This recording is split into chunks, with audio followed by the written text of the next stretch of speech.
Hello friends, स्वाद cooking रेसिपीमध्ये तुमच्या मनापासून सगळ्यांचं स्वागत आहे. तर आज आपण बघणार आहोत आवळ्याची कँडी कसं घरी करायचं सोप्या पद्धतीने. तर इथे मी बाजारातून पाव किलो आवळे घेतलेला आहे. असं डाग असलेलं घेऊ नका, असं ग्रीन असलेलं हिरव्या रंगाचं ते असं घेऊन यायचं. तर इथे मी स्वच्छ धुवून घेतलेलं आहे, साफ कपड्यांनी पुसून घेतला आहे. त्यानंतर इथे एक पॅन ठेवलेले, त्याच्यामध्ये पाणी घालून मी उकडत ठेवलेलं एक 10 ते 15 मिनिटं ह्याला मी उकडून घेतलेलं आहे. तर थंड झाल्यावर असं कापून बारीक असं आपोआप ते निघून साईडला असं निघतो.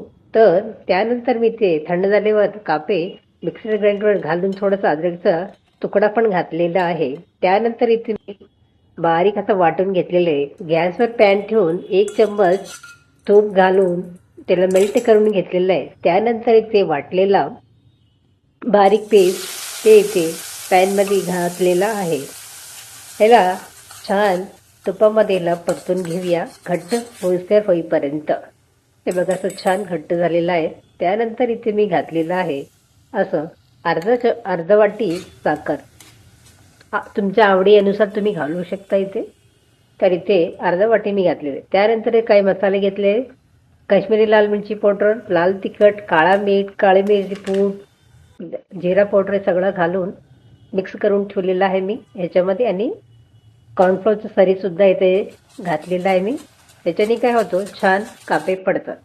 तर इथे असं छान झाले. आणि अर्धी लिंबू घेतले, पिळून घेतलेलं आहे आणि ताटामध्ये काढून मी असं सर्व करून तुम्हाला दाखवते. थंड झाल्यावर त्याच्यावर मी थोडंसं खसखस घातलेलं आहे. बघा फ्रेंड्स, एकदम मस्त असं झालेलं आहे रेडी. तुम्ही बघू शकता किती छान असं. आणि तुम्हाला कापून सुद्धा मी तुम्हाला दाखवणार आहे. बघा किती छान असं कँडी. आणि औषधता आयुर्वेदिक आहे हे.